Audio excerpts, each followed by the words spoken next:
Movie के शुरू होते ही हमें तबाह हुई दुनिया के नजारे दिखाए जाते हैं। दुनिया का ये हाल किया था आर्टिफिशियल इंटेलिजेंस ने, जिस आर्टिफिशियल इंटेलिजेंस यानी एआई को इंसानों ने अपनी मदद के लिए बनाया था। उसी आर्टिफिशियल इंटेलिजेंस ने अपनी सिक्योरिटी के सभी रूल्स तोड़ दिए थे और बैंगलोर पे एटॉमिक हमला करवाया था, जिस हमले में 50,000 से ज्यादा लोग मारे गए। अभी दुनिया इस अटैक के सदमे से निकली नहीं थी कि एआई ने जगह जगह और हमले करवाना शुरू कर दिए, जिन हमलों में 10 करोड़ से ज्यादा इंसान मारे गए। अब तबाही का खतरा बहुत ज्यादा बढ़ चुका था। आर्टिफिशियल इंटेलिजेंस को रोकना जरूरी हो गया था। इसीलिए गवर्नमेंट ने ICN नाम की मिलिट्री फोर्स बनाई, जिनका काम था इंसानों को आर्टिफिशियल इंटेलिजेंस की तबाही से बचाना और सबसे बढ़कर हार्लिन से बचाना। हार्लिन पहला AI टेररिस्ट था जिसने इस जंग की शुरुआत की थी, जिसे बनाया तो अर्थ को बेहतर बनाने के लिए था, लेकिन उसने अर्थ को ही तबाह करना शुरू कर दिया। ICN डिफेंस फोर्स बहुत अच्छे से अपना काम करती है और दिनों में ही AI का खात्मा कर देती है। अपने आप को हारता देखकर हार्लिन की दुनिया छोड़कर चला जाता है और पीछे छोड़ जाता है एक मैसेज कि मैंने जो शुरू किया है वो मैं ही खत्म करूंगा। यानी दुनिया से खतरा भी टला नहीं था। कहानी आगे बढ़ जाती है और हमें 28 साल बाद का वक्त दिखाया जाता है। इन 28 सालों में दुनिया में तकरीबन अमन और सुकून ही रहा, लेकिन अब ICN को आर्टिफिशियल इंटेलिजेंस के किसी एक आदमी के इस दुनिया में होने की खबर मिली थी। इसलिए ICN एक बिल्डिंग पर फेव कहती है जहाँ मौजूद सभी इंसानों को वो अपने स्कैनर से स्कैन करने लगे और वहीं उन्हें मिला एक आर्टिफिशियली इनहेंस्ड इंसान। यानी है वो इंसान ही, लेकिन आर्टिफिशियल इंटेलिजेंस ने उसे और उसकी पावर्स को मॉडिफाई करके अपना गुलाम बनाया हुआ है। ICN उसे पकड़ने में लग जाती है, पर ये इतना ताकतवर था कि ICN के ट्रेन्ड पावरफुल सोल्जर्स को भी खिलौनों की तरह उठा कर था। इस आदमी का नाम था कास्का, जिससे ये लोग बहुत मुश्किल से बिजली के झटके देकर कंट्रोल में लाते हैं। सीन कट होकर हमें एटलस से मिलवाया जाता है, मूवी की मेन कैरेक्टर और ICN की टेररिस्ट एनालिस्ट, जो आर्टिफिशियल इंटेलिजेंस या फिर दूसरे किसी भी टेररिस्ट की जांच करती थी। उन्होंने वैसे भी AI टेररिस्ट के ऊपर बहुत सारा रिसर्च वर्क किया हुआ था। वो उनके बारे में सब जानती थी। सुबह होती है और उसे न्यूज के जरिए खबर मिलती है कि ICN ने हार्लिन के असिस्टेंट कास्का को पकड़ लिया है। हार्लिन का नाम सुनते ही एटलस घबरा चुकी थी। वो जल्दी से तैयार होती है और अपने एक ऑफिसर के साथ एक शिप में बैठ के ICN के लिए निकल जाती है। यही अब हम जर्नल से मिलते हैं, जो किसी खास मिशन के सिलसिले में कर्नल से मीटिंग में थे। उनसे कहते हैं कि मुझे एटलस पे पूरा एतबार है, उसकी आर्टिफिशियल इंटेलिजेंस पे रिसर्च बहुत अच्छी है। मुझे यकीन है कि वो हार्लिन के बारे में बहुत कुछ जानती होंगी। पर कर्नल उसके साथ काम करने के लिए तैयार नहीं थे, क्योंकि वो लोगों से ज्यादा घुलती मिलती नहीं थी। अगर वो आज कास्का का इंटरव्यू लेने में फेल हो गई तो फिर हम उसके मास्टरमाइंड हार्लिन तक कभी नहीं पहुंच पाएंगे। लेकिन जर्नल ये सब बातें सुनने के बाद भी एटलस को ही ये काम देना चाहते थे। वो अब एटलस से मिलते हैं और उन्हें बताते हैं कि जरूर हार्लिन कोई बहुत बड़ी गेम खेलने वाला है। उसके जहन में कोई बहुत बड़ा प्लान है, जिसकी वजह से अर्थ पे बड़ा खतरा भी आ सकता है। और इन सारी चीजों के बारे में जानने के लिए तुम्हारे पास सिर्फ एक ही मौका है कि तुम कास्का की बहुत अच्छे से इन्वेस्टिगेशन करो। ये सब बातें सुनने के बाद एटलस उस रूम में जाती है जहाँ कास्का का हेड रखा गया था। वो उससे इन्वेस्टिगेशन स्टार्ट करती है। काफी सारे सवाल पूछने के बाद वो कास्का से हार्लिन का पता पूछती है, लेकिन उसके किसी भी बात पे मुंह ना खोलने पर एटलस को गुस्सा आ चुका था। एटलस उसे बहुत जोर का बिजली का करंट देती है और साथ ही उसे रीसेट करने की भी धमकी दे देती है। धमकियां तो वो सुनने वाला नहीं था, इसीलिए एटलस उसे रीसेट करने पे काम शुरू कर चुकी थी और ऐसे उसे झांसा देते हुए वो उससे हार्लिन का पता चलवा लेती है कि हार्लिन इस टाइम दूसरी गैलेक्सी के एक प्लैनेट पे है। ऐसा करने पे कास्का का तो प्लान फेल हो रहा था, इसीलिए वो एटलस के ऊपर हमला करता है, लेकिन उससे पहले ही एटलस अपने सामने एक सिक्योरिटी शील्ड बना चुकी थी। हार्लिन का पता पूछने के बाद वो उसे इलेक्ट्रिक शॉक देकर मार देती है, जिसके साथ ही ICN की पूरी टीम अब उससे इम्प्रेस हो चुकी थी, क्योंकि इतने साल से जो ICN नहीं कर पाई थी वो आज एटलस ने कर दिया था। उसने हार्लिन का पता चला लिया था। अब ICN का प्लान था कि वो हार्लिन के पास पहुंचकर उसे खत्म कर देंगे। ना हार्लिन होगा और ना ही फिर इस दुनिया पे कोई खतरा रहेगा। एटलस भी जर्नल से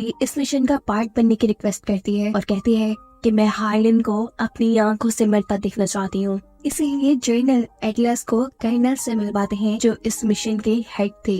एटलस क्योंकि एक रेंजर नहीं थी, इसीलिए कर्नल उसे अपने साथ मिशन पे ले जाने के लिए नहीं मान रहे थे। तब एटलस उनसे कहती है, आप बहुत ज्यादा गलत कर रही हैं, आपको हार्लिन के बारे में कुछ नहीं मालूम। और फिर आपको लगता है कि आप हार्लिन के पास एक दूसरी गैलेक्सी में एक दूसरे प्लेनेट पे जाकर उसे पकड़कर मार देंगे, तो ये आपकी गलत फहमी है कर्नल। आप अपने साथ अपनी आईसीएन की टीम को भी मर पाएंगे। याद रखिए, मेरे बगैर ये मिशन आप पूरा नहीं कर सकते।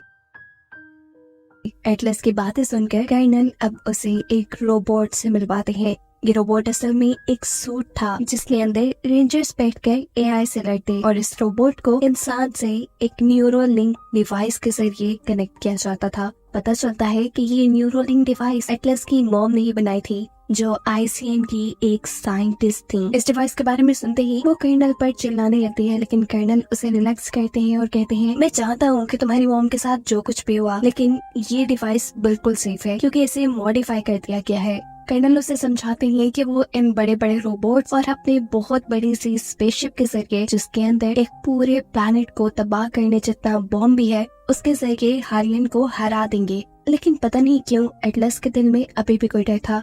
वो जर्नल से उनके मिशन में जाने की जिद करती है। जर्नल मान जाते हैं और ऐसे कर्नल को उसे अपने साथ मिशन में ले जाना पड़ता है। जैसे ही उनकी स्पेसशिप अर्थ से बाहर निकलती है तो हम देखते हैं कि अर्थ की इर्द गिर्द बहुत सी लेजर सिक्योरिटी बनाई गई थी। इसी हाईटेक सिक्योरिटी से बहुत सी चेकिंग करने के बाद ही ये स्पेसशिप अर्थ के एटमॉस्फेयर से बाहर निकली थी। इस हाईटेक सिक्योरिटी को बनाने का मकसद भी यही था कि हार्लिन दुनिया तक ना अप्रोच कर पाए। एटलस स्पेसशिप के अंदर भी अभी काम ही कर रही थी, तभी उसे अचानक अपना पास्ट याद आने लगता है। यानी यहाँ हम एटलस की पास्ट की कहानी को देखेंगे। उसके सामने अचानक से एक फोटो आ जाती है जिसमें वो, उसकी मॉम और हार्लिन थे। हार्लिन एक एआई था जिसे उसकी मॉम ने ही बनाया था और वो उनके घर पे सर्वेंट का काम किया करता था। एटलस की मॉम ने ही न्यूरल लिंक डिवाइस भी बनाई थी जिसके जरिए आर्टिफिशियल इंटेलिजेंस और इंसान को मिलाया जा सकता था। ऐसे इंसान की मेंटल और फिजिकल पावर्स डबल से ट्रिपल हो सकती थी। इसी न्यूरल लिंक का ये लोग आज यूज कर रहे थे। अपने स्पेसशिप के जरिए आईसीएन की ये टीम अपनी मंजिल तक, यानी हार्लिन की गैलेक्सी में उसके प्लेनेट तक पहुंचने वाले थे। इसलिए एटलस उन सब के लिए एक मीटिंग रखती है, उन्हें कुछ प्रिंट आउट्स देती है और सबको अपने न्यूरल लिंक निकालने को कहती है, क्योंकि उसके मुताबिक ये सिर्फ एक आम सी डिवाइस थी जिसे हैक करना बहुत आसान था। वो सबको हार्लिन के प्लेनेट के बारे में बताना शुरू कर देती है कि वो एक ऐसा प्लेनेट है जहाँ इंसान सरवाइव नहीं कर सकते। अभी इससे पहले कि वो हार्लिन के बारे में ज्यादा कुछ बताती, वो नोटिस करती है कि लोग उसी के बारे में बातें कर रहे हैं कि ये एटलस हार्लिन के बारे में ज्यादा ही सोच रही है। उनकी बात के जवाब में एटलस गुस्से में आ चुकी थी। उसे कहती है, तुम क्या जानते हो हार्लिन के बारे में? मैं हार्लिन को करीब से जानती हूँ, और जिस न्यूरोलिंक डिवाइस और रोबोट को लेकर आप लोग इतने कॉन्फिडेंट हैं, मैं याद करवा दूँ आप लोग को कि वो दोनों भी सिर्फ डिवाइसेस ही हैं और किसी भी टाइम उन्हें हैक किया जा सकता है। और अगर आप लोग की डिवाइसेस हैक हो गई तो समझे आप लोग उसके सामने कुछ भी नहीं। उसकी ये बातें सुनकर अब तो ये सारे भी डरने लगे थे। इसलिए कर्नल एटलस से कहते हैं, ये क्या कह दिया आपने मिशन से ठीक पहले ही क्रू को डरा दिया है। ऐसे में वो कभी भी अपना 100% नहीं दे पाएंगे। एटलस को भी अपनी गलती का एहसास था, इसीलिए वो कर्नल से माफी मांग लेती है। खैर अब ये लोग उस प्लेनेट के बिल्कुल करीब आ चुके थे। कर्नल यहाँ पर अपना रोबोटिक सूट पहन लेते हैं। यहाँ पर एटलस कर्नल से कहती है, अगर आपको लगता है कि आपने हार्लिन को पकड़ लिया तो याद रखिएगा कि वो उसका बिछाया एक ट्रैप होगा। अभी ये लोग यही बातें कर रहे थे कि अचानक स्पेसशिप के अंदर अलार्म्स बजने लग जाते हैं और वहाँ धमाके होना शुरू हो चुके थे, क्योंकि उनके आने की खबर हार्लिन को हो चुकी थी और हार्लिन उनका वेलकम उनके ऊपर बमबारी करके कर रहा था। हार्लिन की एआई उनकी बैटलशिप को पूरी तरह तबाह कर चुके थे। यहाँ पर ये लोग एटलस की जान बचाने के लिए जबरदस्ती एटलस को भी एक रोबोटिक सूट में बिठा देते हैं और एटलस इन्हें समझाती रह जाती है कि नहीं, मुझे इसमें नहीं बैठना, मुझे इसे ऑपरेट करना नहीं आता। लेकिन कोई उसकी बात नहीं सुनता, क्योंकि इनका बैटलशिप तबाह हो चुका था और अपनी जान बचाने के लिए इन्हें डायरेक्ट प्लैनेट के ऊपर जंप करना था। अभी ये लोग स्पेस में ही थे कि बहुत से एआई रोबोट्स के साथ इनकी जंग शुरू हो जाती है। इनका बैटलशिप भी ऊपर से तबाह होकर नीचे गिरा था, जिसे देखकर एटलस घबरा चुकी थी, क्योंकि बैटलशिप ठीक उसके ऊपर था। ऐसे में वो मर जाती, लेकिन यहाँ पर आईसीएन का एक सोल्जर उसे पकड़ के बचा लेता है। कर्नल इस वक्त वीडियो मैसेज में एटलस को कहते हैं कि तुम्हें न्यूरल लिंक यूज करना चाहिए, लेकिन एटलस उसके हक में नहीं थी, क्योंकि उसे एआई प्रोग्राम पे यकीन नहीं था और ऐसा करने की वजह से उसका रोबोटिक सूट बहुत जोर से जाकर नीचे गिरता है, जिसकी वजह से एटलस को भी चोट आ जाती है। वो बेहोश हो चुकी थी जब उसे होश आया तो उसके आसपास कोई नहीं था। वो सभी लोगों से कांटेक्ट करने की कोशिश करती है लेकिन ये मुमकिन नहीं हो पाता। उसे अब रोना आने लगा था। ना चाहते हुए अब वो अपने रोबोटिक सूट के सिस्टम को ऑन करती है क्योंकि वो जल्द ही अपने रेस्क्यू पॉड तक पहुंचना चाहती थी अपनी जान बचाने के लिए, लेकिन रेस्क्यू पॉड उनसे बहुत ज्यादा दूर था। एटलस अपने सूट से कहती है कि वो उसे रेस्क्यू पॉड तक ले जाए। ये रोबोटिक सूट उसकी बात मानकर काम करने लग जाता है लेकिन वो बहुत जोर जोर से जंप कर रहा था। ऐसे में एआई रोबोट्स के उनको देखने के चांसेस ज्यादा थे। एटलस उसे आराम से चलने को कहती है लेकिन वो उसकी कमांड नहीं सुनता क्योंकि अभी तक एटलस ने उसे अपने साथ कनेक्ट नहीं किया। ना चाहते हुए अब एटलस को इस मशीन को अपने साथ कनेक्ट करना पड़ा था और ऐसा करने के लिए वो उसका रेटिना स्कैन करता है, जिसके बाद वो काफी हद तक एटलस की बातें समझने लगा था। अब आहिस्ता आहिस्ता चलते हुए वो रेस्क्यू पॉड तक जा रहा था। रास्ते में एटलस उससे पूछती है कि हमारे पास कितने वेपन्स हैं। जवाब में रोबोट कहता है हमारे पास 7 वेपन्स हैं, जिसमें एक सबसे पावरफुल वेपन हमारे पास आयरन बॉम्ब है, एक ऐसा बॉम्ब जो आधे प्लैनेट तक को तबाह करने की ताकत रखता है। ये रोबोट एटलस को अपना नाम स्मिथ बताता है लेकिन एटलस कहती है नाम बताना कोई जरूरी था, तुम तो एक कंप्यूटर प्रोग्राम हो। जवाब में वो कहता है नहीं ऐसा नहीं है। चलते चलते ये लोग काफी आगे तक पहुंच जाते हैं, उस जगह जहां इनका स्पेसशिप तबाह हुआ था। यहाँ वो देखती है कि आइसकैन का कोई सोल्जर भी जिंदा नहीं बचा था क्योंकि सब कोई आर्टिफिशियल इंटेलिजेंस के रोबोट्स ने मार डाला था। एटलीस्ट ये सोच के दुखी थी कि इन सब को मारने वाला हार्लिन ही है। वो अपने रोबोटिक सूट से इन सब लोगों के टैग इकट्ठे करने को कहती है, जिसके बाद वो इन सब के लिए प्रे करती है कि गॉड इनकी सोल को पीस दे और इनके सोल्स को हेवन में ले जाए। वो यहाँ कर्नल के रोबोटिक सूट के पास जाती है लेकिन देखती है कि कर्नल अपने सूट के अंदर नहीं दे। इधर करीब ही उसे कास्का भी नजर आ जाता है, हार्लिन का असिस्टेंट। लेकिन वो सोचती है कास्का को तो उसने खुद मारा था, पर फौरन ही उसके जहन में ये भी बात आ जाती है कि हार्लिन ने जरूर दूसरा भी बना लिया होगा। देखते ही देखते यहाँ पर बहुत से एआई रोबोट्स आ चुके थे जिनकी नजर अब एटलस पे भी पड़ गई थी।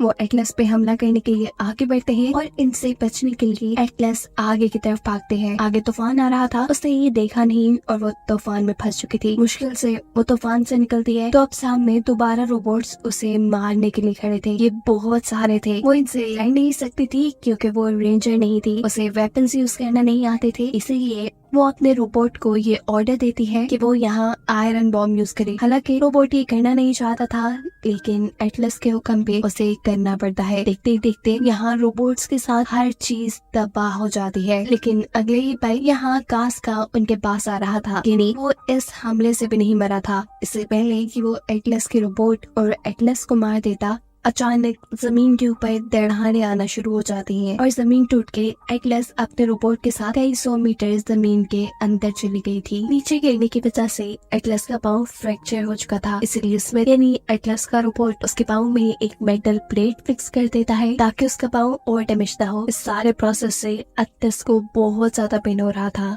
इसीलिए वो एटलस को एक ऐसा लॉलीपॉप देता है जिसका टेस्ट तो काफी गंदा था लेकिन इस लॉलीपॉप में बहुत एनर्जी थी क्योंकि ये प्रोटीन से बना था। उसे लग रहा था कि अब वो यहाँ से नहीं निकल पाएंगे। तब स्मिथ यानी उसका रिपोर्ट उससे कहता है कि अगर आपने मेरे साथ कोऑपरेट नहीं किया तो हम दोनों की जान ही खतरे में पड़ी रहेगी। आपको मेरे साथ पूरी तरह लिंक्ड होना पड़ेगा, आपके उन न्यूरल लिंक डिवाइस का यूज करना चाहिए। बहुत सोचने के बाद एटलस वो डिवाइस अपने कान में लगा लेती है और ऐसे ये लोग 100% सिंक हो जाते हैं, इन्हें एक दूसरे से कनेक्ट हो जाते हैं। दूसरी तरफ कास्का हार्लिन को एटलस के उनके प्लैनेट पे आने की खबर दे चुका था। हम देखते हैं कि इस टाइम हार्लिन की कैद में कर्नल थे जो अभी भी जिंदा थे, लेकिन हार्लिन उसे बहुत ज्यादा टॉर्चर कर रहा था। यहाँ पर एटलस जमीन में बने सिंक होल से बाहर निकलने का सोच रही थी, लेकिन वो ये बात जानती थी कि अगर वो बाहर निकली तो एआई रोबोट्स उसे मारने के लिए तैयार खड़े होंगे। तब स्मिथ उसे कहता है कि ऊपर जाने में हमें पावर भी ज्यादा लगेगी और ऊपर खतरा भी ज्यादा है। मैंने ऑब्जर्व किया है यहाँ चंद ही किलोमीटर बाद एक गार है, हम वहाँ चलते हैं। ये लोग उस गार की तरफ चलते हैं और वहाँ से निकलने के बाद ये लोग एआई रोबोट से बचने में कामयाब हो चुके थे, लेकिन उनकी बुरी किस्मत कि एक ड्रोन की नजर उनके ऊपर पड़ चुकी थी जिसके जरिए कास्का उनका पता चला चुका था। चलते चलते एटलस एक रेगिस्तान पे पहुंचते हैं जहाँ के पहाड़ों के अंदर से अजीब नीली रोशनी निकल रही थी और साथ वहाँ पे कुछ पौधे फूल भी लगे हुए थे और ये सभी फूल भी चमक रहे थे। एटलस को ये बहुत पसंद आए, इसीलिए एटलस ने उनका नाम प्लांट ही रख दिया। स्मिथ के पास जानता था कि कास्का को उनकी लोकेशन का पता चल गया है और वो उनके पीछे भी आने वाला है, इसलिए वो अपने पीछे एक बॉम्ब प्लांट कर देता है। जैसे ही ये लोग आगे बढ़ते हैं, पीछे से कास्का आ जाता है और कास्का के आते ही स्मिथ का लगाया बॉम्ब ब्लास्ट हो चुका था। इनको लगा था कि अब कास्का मर गया होगा, इसीलिए एटलस पीछे जाकर जब उसे चेक करती है तो देखती है कि कास्का का सर अभी भी बचा हुआ है। उसे मारने के लिए वो उसका सर कुचल देती है और सर में लगे सिस्टम के जरिए पता चलाती है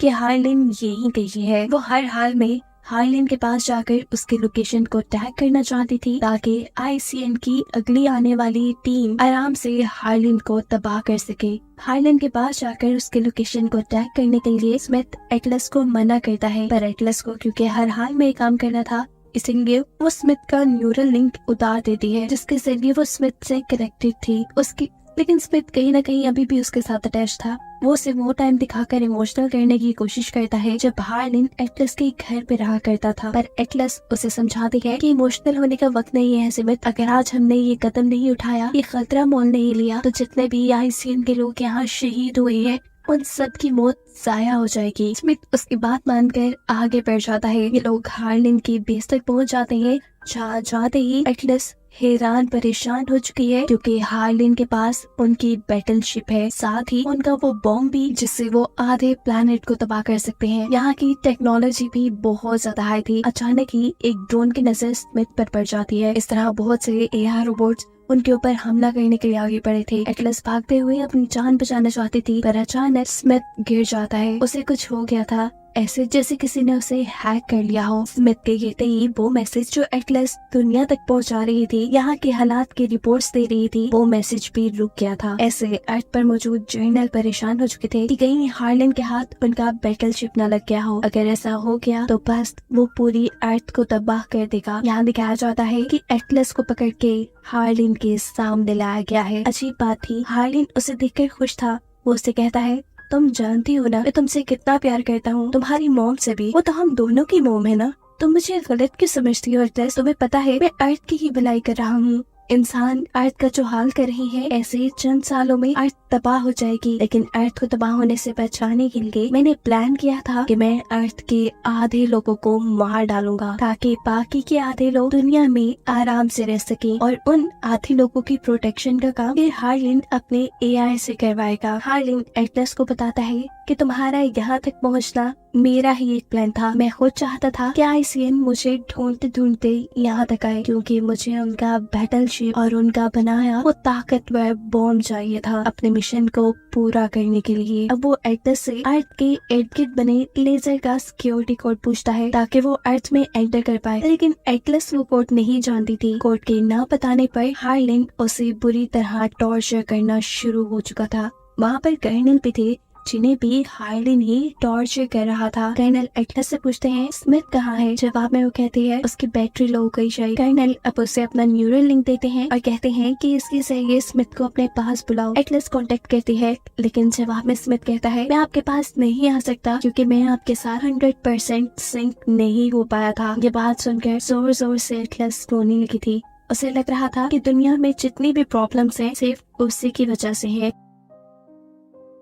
तब कर्नल उसे समझाती है इसमें आपकी कोई गलती नहीं है एटलस, आपकी मॉम ने तो हार्लिन को भलाई के लिए बनाया था। उसने अपना सिक्योरिटी प्रोटोकॉल तोड़ा और ये सारे काम शुरू कर दिए, ये उसी की गलती है। उनकी इन सारी बातों के दौरान एटलस जोर जोर से रो रही थी और कहानी यही से फ्लैशबैक में जाती है जहाँ हम देखते हैं कि उसकी मॉम हार्लिन से बहुत ज्यादा प्यार करती है। एटलस को भी अपनी मॉम का यही प्यार, यही प्रोटोकॉल चाहिए था, इसलिए उसने अपने आप को हार्लिन जैसा बनाना शुरू कर दिया। वो वहीं अपनी मॉम का बनाया न्यूरल लिंक उठाती है और वहाँ से हार्लिन को अपने साथ कनेक्ट कर लेती है। उस टाइम एटलस एक मासूम बच्ची थी, उसे नहीं पता था कि इसके क्या क्या नुकसान हो सकते हैं। इसी चीज का हार्लिन ने फायदा उठाया। उसके दिमाग पे कंट्रोल करते हुए उसने अपने सारे सिक्योरिटी प्रोटोकॉल तोड़ दिए और दुनिया में तबाही मचाना शुरू कर दी। यही वजह थी कि एटलस आज तक इन सारी चीजों का जिम्मेदार अपने आप को मानती थी और ना ही वो अभी तक किसी से बात करती थी, इसीलिए तो उसे AI और न्यूरल लिंक पे यकीन भी नहीं था। रोते रोते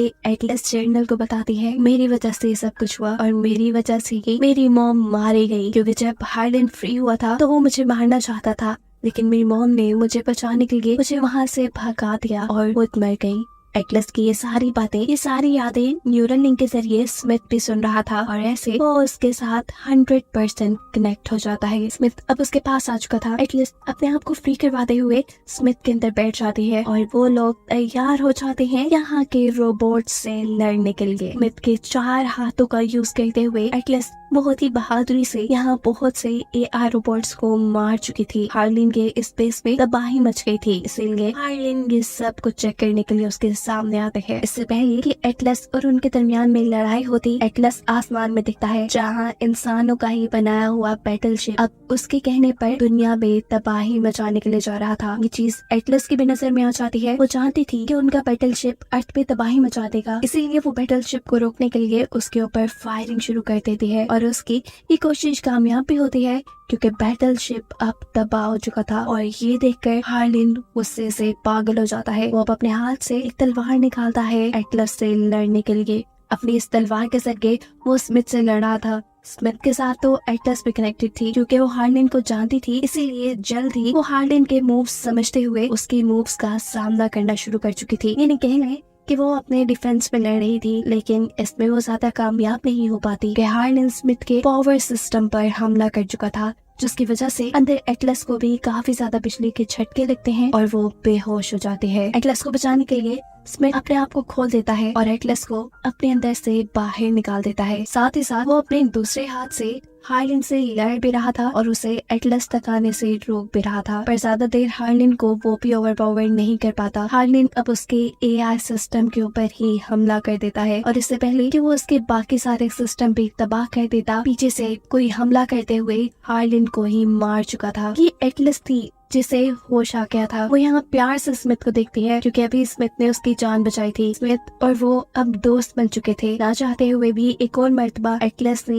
एक एआई से दोस्ती कर ली थी। यहाँ स्मिथ एटलस को बचाने के लिए अपने आप को डिसेबल करने का फैसला करता है क्योंकि जिस प्लेनेट पे वो है वहाँ पर इंसानों का सरवाइव करना आसान नहीं। उनके पास इतनी ही पावर है कि अगले चंद घंटों के लिए एटलस को ऑक्सीजन मिलते रहे। अब एटलस क्योंकि स्मिथ को पसंद करने लगी थी, इसलिए वो नहीं चाहती थी कि स्मिथ डिसेबल हो, पर यहाँ स्मिथ उसे कॉफी वाला लॉलीपॉप देकर अपने आप को डिसेबल कर देता है, जिसकी वजह से एटलस इमोशनल हो जाती है। थोड़ी ही देर बाद आईसीएम की टीम एटलस को रेस्क्यू करने के लिए यहाँ आ चुकी थी, जिसके बाद सीन कट होकर हम एटलस को दुनिया में देखते हैं।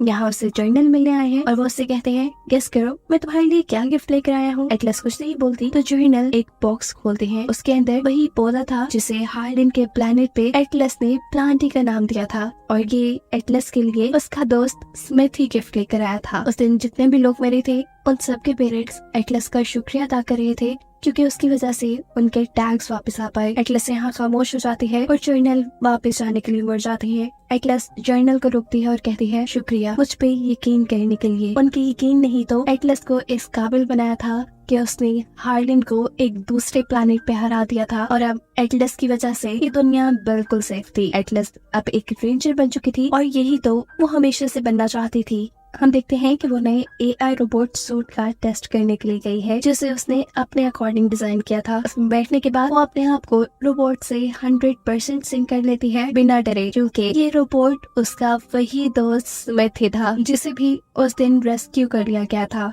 स्मिथ के साथ एटलस काफी कॉन्फिडेंट फील कर रही थी और उसी को दिखाते हुए कहानी यहाँ खत्म हो जाती है।